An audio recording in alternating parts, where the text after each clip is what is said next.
नमस्कार दोस्तों, क्राइम तक में आप सबका स्वागत है। मैं हूं सुप्रतिम बैनर्जी। आज की कहानी हैदराबाद से है, यानी डाउन साउथ से। हैदराबाद के पास ही एक और टाउनशिप है जिसका नाम है कोरुतला। इस कोरुतला टाउनशिप में एक परिवार रहता था। परिवार में कुल 5 लोग थे। 2 बेटियां जो अपनी अपनी पढ़ाई पूरी कर प्रोफेशनल लेवल पे अपने लाइफ को आगे बढ़ा रही थी। एक बेटी जो है ऑलरेडी आईटी एक्सपर्ट थी, दूसरी बेटी जो है उसने अपनी पढ़ाई पूरी की थी, और माता पिता और साथ में एक बेटा जो इन दिनों बेंगलुरु में रहकर काम कर रहा था। तो कुल मिलाकर 5 लोगों का परिवार ये कोरुतला इलाके में रहता था। इस परिवार में जैसा कि मैंने आपको बताया कि बेटा तो बेंगलुरु में ही था, यानी 2 बेटियां और माता पिता वहीं रहते थे कोरुतला में। 28 अगस्त को ये जो पेरेंट्स हैं, मम्मी पापा, ये दोनों किसी फैमिली फंक्शन में शामिल होने के लिए कोरुतला से गए हैदराबाद। लेकिन जैसा कि होता है फैमिली में, जब पेरेंट्स बाहर जाते हैं या कोई भी मेंबर बाहर जाता है तो एक दूसरे से टेलीफोन पर, मोबाइल पर कनेक्टेड रहता है। तो जब पेरेंट्स ने अपनी बेटियों को फ़ोन किया तो उन्हें इस बात पर बड़ी हैरानी हुई कि उनकी दोनों बेटियों ने फ़ोन नहीं उठाया। न तो बड़ी बेटी दीप्ति ने और न ही छोटी बेटी चांदना ने। तो अब दोनों पेरेंट्स काफ़ी परेशान हुए। उन्होंने फ्रेंटिकली लगातार दोनों बेटियों को वो कॉल करते रहे, और जब फाइनली किसी का भी कॉल नहीं उठा तो उन्होंने अपने पड़ोस में रहने वाले लोगों को फ़ोन किया और कहा कि एक बार प्लीज़ जाकर देखिए, हमारी दोनों बेटियां फ़ोन नहीं उठा रही और हम बहुत परेशान हैं। तो आस पड़ोस के लोग जब उनके घर में गए तो उन्होंने देखा कि घर का दरवाज़ा खुला हुआ है और अंदर ड्राइंग रूम में जो है वो बड़ी बेटी दीप्ति, जो एक आईटी एक्सपर्ट थी, वो सोफे के ऊपर बेसुध पड़ी हुई है। उसके हाथ स्टोल से बंधे हुए हैं और नाक और मुंह पर टेप चिपकी हुई है। लोगों को देखकर पहली नज़र में समझ में नहीं आया कि ये मामला है क्या। घर का सारा सामान भी बिखरा हुआ था, तो लोगों को लगा कि शायद लूटपाट के इरादे से कोई घर में घुसा होगा और उन लोगों ने इस लड़की को ओवरपावर कर उसके हाथ बांधकर मुंह पर टेप चिपका दी होगी। लेकिन जब लोग उसके करीब गए और उसे उठाने, जगाने या उसे अटेंड करने की कोशिश की तो लोगों ने रियलाइज़ किया कि इट्स टू लेट, बहुत देर हो चुकी है और दीप्ति की शायद मौत हो चुकी है, वो ज़िंदा नहीं है। तो ऑब्वियसली इस तरह के सिचुएशन में अगर किसी की मौत हो तो वो कोई नॉर्मल डेथ तो है नहीं। ये मामला सीधा सीधा मर्डर का है और सबसे सनसनीखेज मामला है, क्योंकि मर्डर आप समझते हैं सबसे हीनियस क्राइम होता है। तो लोगों ने पुलिस को इत्तला दी। अब पुलिस की टीम फ़ौरन मौके पर पहुंची और मौके पर पहुंचकर उन्होंने दीप्ति को वहाँ से रिकवर किया और रिकवर करने के बाद हॉस्पिटल लेकर गए। लेकिन डॉक्टरों ने, जैसा कि डर था, डॉक्टरों ने उसे ब्रॉड डेड करार दिया, यानी मुर्दा बताया। इसी के साथ एक बात क्लियर हो गई कि घर की एक बेटी का कत्ल हो गया था। अब जो पेरेंट्स हैदराबाद में थे उनको आस पड़ोस के लोगों ने इस घटना के बारे में बताया तो वो भी बहुत बेचैन हुए, बहुत परेशान हुए। उन्हें समझ में नहीं आ रहा था कि आखिर ये हो क्या गया, किसने ऐसा किया, कौन लुटेरा था। और सबसे दुखद और चिंता की बात यह भी थी कि जो दूसरी बेटी है वो कहाँ है, ये भी घर वालों को समझ में नहीं आ रहा था। तो एक बेटी का कत्ल हो चुका था और दूसरी बेटी गायब थी। अब पुलिस ने इस मामले की छानबीन शुरू की और ये पता करने का प्रयास शुरू किया कि आखिर ये घटना कैसे हुई होगी, वो कौन से किलर्स होंगे जो घुस आए होंगे। आसपास के इलाके में जितने सीसीटीवी कैमरे थे, पुलिस ने उन कैमरों के फुटेज जो है वो कलेक्ट किए और उसको कलेक्ट करने के साथ ही पुलिस उसको एग्जामिन करने लगी। ये देखने लगी कि फुटेज में क्या कोई संदिग्ध गतिविधि, कोई सस्पेक्टेड आदमी नज़र आता है क्या। पुलिस इस एफर्ट में लगी हुई थी और तब तक जो पेरेंट्स हैं वो वापस चले आए कोरुतला, और उन्होंने वापस आकर जो है पुलिस को बताया कि दोनों बेटियां घर में थी, बेटा हमारा बाहर है बेंगलुरु में और हमें नहीं पता ये कैसे हो गया। लेकिन दिक्कत ये थी कि जो छोटी बेटी है चांदना, वो भी फ़ोन नहीं उठा रही थी। इसी बीच इस पूरी कहानी में एक ट्विस्ट आया। एक ट्विस्ट ये आया कि चांदना जो छोटी बेटी थी, जो मौका वारदात से गायब थी या लोगों को नहीं मिल रही थी, उसने अपने भाई को बेंगलुरु में व्हाट्सएप पर एक ऑडियो मैसेज भेजा और उस ऑडियो रिकॉर्डेड मैसेज में चांदना ने यह कहा कि उसे ये नहीं पता कि उसकी बहन दीप्ति की मौत हो गई है या उसकी हत्या हो गई है। वो बस इतना बताना चाहती है कि वो घर से भाग गई है और अभी घर वाले उसे ढूंढने की कोशिश न करें। ये अपने आप में बड़ी अजीब सी बात थी। मतलब जिस बहन को अब तक लोग विक्टिम मान रहे थे, यहाँ पर ये लग रहा था कि शायद उस छोटी बहन का बड़ी बहन की मौत से कोई ना कोई लेना देना ज़रूर है, क्योंकि उसने ऑडियो मैसेज रिकॉर्ड करके ये बताया था कि मुझे बड़ी बहन यानी दीप्ति की मौत के बारे में क्लियरली नहीं पता है कि उसकी मौत हो गई या नहीं। लेकिन ऑडियो मैसेज भेजना मतलब सिंगल वे कम्युनिकेशन, उससे बात करना संभव नहीं था क्योंकि वो फ़ोन अटेंड नहीं कर रही थी। अब पुलिस ने और घर वालों ने भी ये सस्पेक्ट करना शुरू कर दिया कि शायद इस इंसिडेंट में जो घर की छोटी बेटी है चांदना, उसका कोई ना कोई रोल ज़रूर है। पुलिस ने अब इस एंगल से मामले की तफ्तीश शुरू की। घर वालों ने भी कहा कि हाँ, उनकी बेटी का शायद एक लड़के से अफेयर या मित्रता थी और हो सकता है कि वो दोनों घर से भाग गए हों और एलोपमेंट यानी घर से फरार होने से पहले उन्होंने इस घटना को अंजाम दिया हो। इस तरह की आशंका घर वालों ने पुलिस से बातचीत करते हुए जताई। पुलिस ने जो सीसीटीवी का डेटा कलेक्ट किया था, फुटेज जो कलेक्ट की थी, उस फुटेज को पुलिस ने जब एग्जामिन करना शुरू किया तो वही बात निकली जिस बात का डर था। ये दिखा कि 28 अगस्त को चांदना जो है अपने एक मेल फ्रेंड के साथ उस घर से सामान वगैरह बांध कर निकल रही है, बैग्स में सामान लेकर निकल रही है। अब ये अपने आप में एक एविडेंस था कि पहली बेटी घर में मुर्दा पड़ी थी, दूसरी बेटी घर से निकल रही है, सीसीटीवी कैमरे में दिख रहा है, साथ में एक और मेल फ्रेंड भी है। तो तकरीबन वही कहानी लग रही थी जिस कहानी की आशंका पुलिस को और घर वालों को थी, यानी एक बहन ने एलोपमेंट के चक्कर में दूसरी बहन की हत्या कर दी। अब पुलिस ने जब सीन ऑफ क्राइम का मुआयना किया था तो पुलिस ने कुछ एक और चीज़ें नोटिस की थी। वो चीज़ ये है कि सीन ऑफ क्राइम में पुलिस को शराब की बोतल मिली थी और जब पोस्टमार्टम हुआ तो ये जो दीप्ति है जिसकी मौत हुई, उसके जिस्म से पुलिस को लिकर के ट्रेसेस मिले, यानी इस बात के प्रमाण मिले कि मौत से पहले उसने शराब पी थी या उसे शराब पिलाई गई थी। अब पुलिस जो है वो चांदना के साथ साथ उस लड़के की भी तलाश करने लगी। जल्द ही उस लड़के की पहचान हो गई। उस लड़के का नाम था शेख सुल्तान।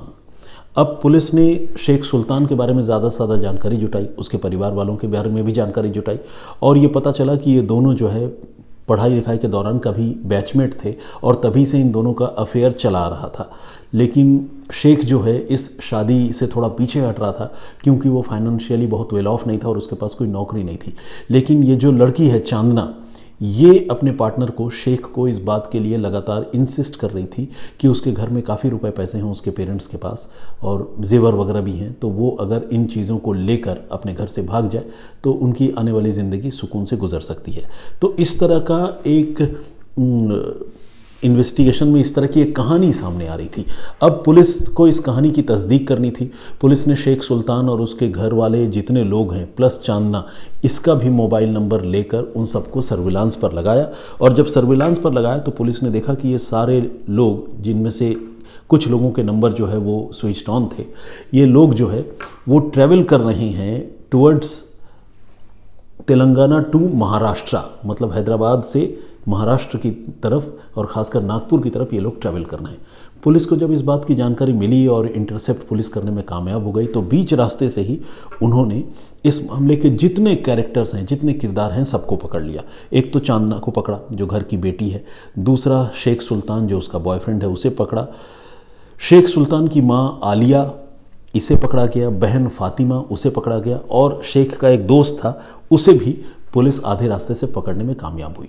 यानी ये सारे लोग इस घटना को अंजाम देकर तेलंगाना से फरार होकर महाराष्ट्र जा रहे थे ताकि वो वहाँ जाकर छिपकर अपनी नई शुरुआत कर सकें और इस केस में घर की बेटी चांदना भी शामिल थी। अब जब पुलिस ने चांदना और शेख को गिरफ्तार किया और इनसे जब पूछताछ की तो घर की बेटी ने जो कहानी सुनाई वो कुछ यूँ थी। घर की बेटी का ये कहना था कि उसे इस बात का यकीन था कि उसके पेरेंट्स के पास काफ़ी पैसे हैं और घर वाले इस रिश्ते के लिए राज़ी भी नहीं थे, तो उसके पास घर से भागने के सिवाय कोई चारा नहीं था। लेकिन उसने भागने के लिए दिन भी इसीलिए चुना था, ख़ास तौर पर जिस दिन उसके पेरेंट्स घर में न हो, और उसने अपनी बड़ी बहन दीप्ति को, जो एक आईटी कंपनी के साथ जुड़ी हुई थी, आईटी एक्सपर्ट थी और वर्क फ्रॉम होम करती थी वहीं कोरूतला में रहकर, उसको उन्होंने टारगेट किया और टारगेट करके उसको पहले तो शराब पिलाई। शराब पिलाकर, छोटी बहन का ये कहना था कि उसका इरादा था कि बड़ी बहन को शराब के नशे में जब वो धुत हो जाएगी तो फिर वो सारा सामान और रुपए पैसे जेवर वगैरह लेकर फरार हो जाएगी। लेकिन हुआ कुछ उल्टा। हुआ ये कि दीप्ति को छोटी बहन ने और उसके बॉयफ्रेंड ने सुल्तान ने शराब तो जमकर पिलाई, लेकिन इसके बाद जब दोनों ने मिलकर, मतलब गर्लफ्रेंड और बॉयफ्रेंड ने मिलकर घर में लूटपाट शुरू की, अपने ही घर से जेवर, कीमती चीज़ें, रुपए पैसे लेने लगे, तो ये जो बड़ी बहन है उसे होश तो आया ही, शराब के नशे में वो शोर भी मचाने लगी, इन लोगों को रोकने की कोशिश करने लगी कि अरे घर में ये क्या कर रहे हो। इस पर ये जो छोटी बहन थी वो और उसका पार्टनर शेख, ये दोनों, इन्होंने पुलिस को ये बताया है। अब कितना सच है कितना झूठ ये आप लोग भी तय कर सकते हैं। फिर इनको लगा कि अरे हमारी पोल खुल जाएगी, तो घबराहट के मारे इन्होंने फिर उस लड़की के हाथ बांध दिए स्टोल से और फिर टेप उसके नाक और मुंह दोनों में चिपका दिए। और नाक और मुंह में टेप चिपकाने की वजह से चंद मिनटों के अंदर ही उस लड़की का दम घुट गया और उसकी मौत हो गई। लेकिन जैसा कि मैंने आपको बताया कि इस मामले में शुरू से ही पुलिस को और घर वालों को घर की छोटी बेटी पर शक था, और जिस तरह के एविडेंस ऑडियो रिकॉर्डिंग की सूरत में, सीसीटीवी कैमरे में कैद हुए फुटेज की सूरत में पुलिस को मिल रहे थे, उससे लग रहा था कि इस घटना में घर की बेटी का ही हाथ है। तो फाइनली जब पुलिस ने इनको गिरफ्तार कर लिया और इनसे जब पुलिस ने पूछताछ की, तो यही कहानी निकल कर सामने आई, जिसमें इस कपल का ये कहना था कि उन्होंने इरादतन यानी जानबूझकर दीप्ति की हत्या नहीं की, बल्कि वो पकड़े जाने से बचने के लिए दीप्ति का मुंह बंद करना चाहते थे और इसीलिए नाक और मुंह पे उन्होंने टेप चिपका दी थी, जिससे उनकी मौत हो गई। अब इस कहानी पर कौन यकीन करेगा, मैं यही सोचता हूँ। देखिए, पर्सनली मेरा ऐसा मानना है कि वो इतने छोटे बच्चे भी नहीं थे जिन्हें इस बात का एहसास न हो कि किसी आदमी की नाक और मुंह दोनों चीज़ें अगर दबा दी जाए या बंद कर दी जाए तो उसकी जान भी जा सकती है। वो एडल्ट थे, अपनी मर्ज़ी से घर छोड़कर भाग रहे थे। बड़ी बहन अगर ऐतराज़ कर रही थी और वाकई इतना ही पकड़े जाने का डर था तो मुंह पर भी टेप चिपका सकते थे, नाक बंद करने की कोई ज़रूरत नहीं थी। ऐसे भी नाक से कोई कहाँ शोर मचा सकता है।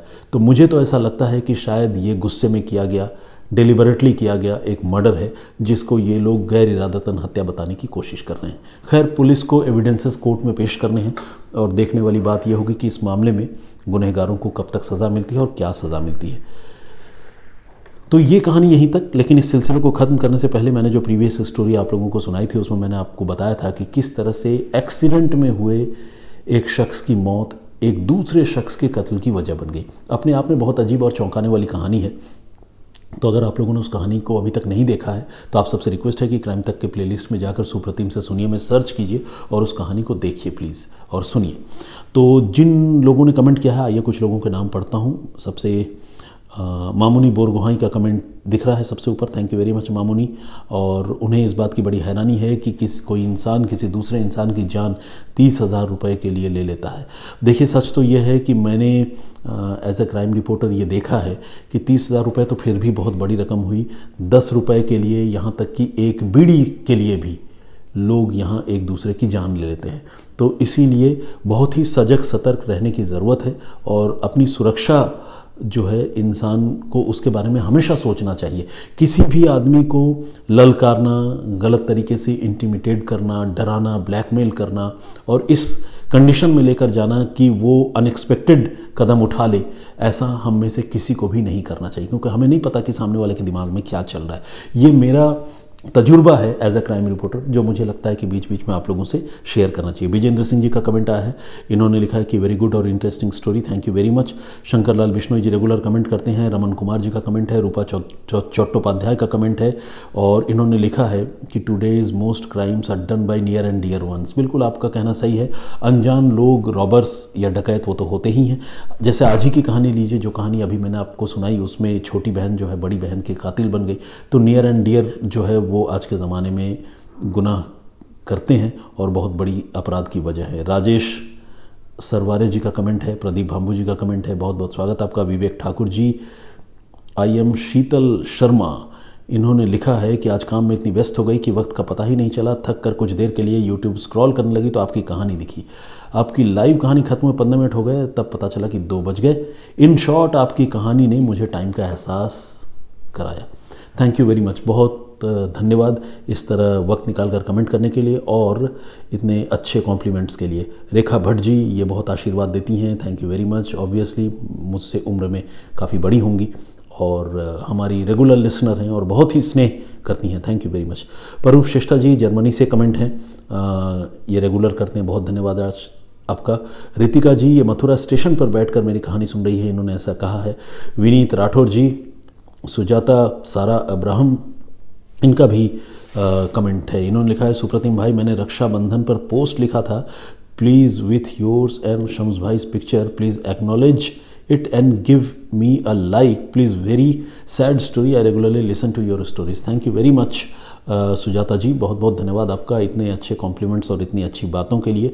जब आप लोग अलग अलग जगहों से देखते हैं, अलग अलग सिटीज़ से, अलग अलग कंट्रीज से, कोई रेलवे स्टेशन से, कोई किचन से, कोई अपने वर्क स्टेशन से, तो मैं कई बार सोचता हूँ कि वाकई ये ऊपर वाले की बड़ी मेहरबानी है मुझ पर भी और क्राइम तक के सारे टीम मेंबर्स पर कि हम एक इतने अच्छे प्लेटफॉर्म से जुड़े हुए हैं जहाँ से आप सारे लोगों तक यहाँ से बैठे बैठे अपना मैसेज, अपनी सोच, अपने थॉट्स जो है पहुंचाने में कामयाब होते हैं। और आप लोग कितना अच्छा रेसिप्रोकेट करते हैं, आप लोगों की तो खैर मतलब मैं ग्रेटफुल हूँ हमेशा के लिए।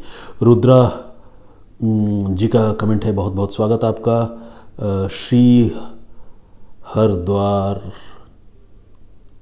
समथिंग है, तो एनीवे सुयश यादव जी ये देवरिया से हैं और इनका ये कहना है कि आंध्र प्रदेश के में वोदके की बोतल से हत्या का एक मामला सुलझाया गया था। मौलाना निसार अहमद नागपुरी जी का भी कमेंट है। विनय नासवाली जी, ABB जी हमारे एक दर्शक हैं, उन्होंने कमेंट किया है। उमर हसन जी रेगुलर कमेंट करते हैं, थैंक यू वेरी मच।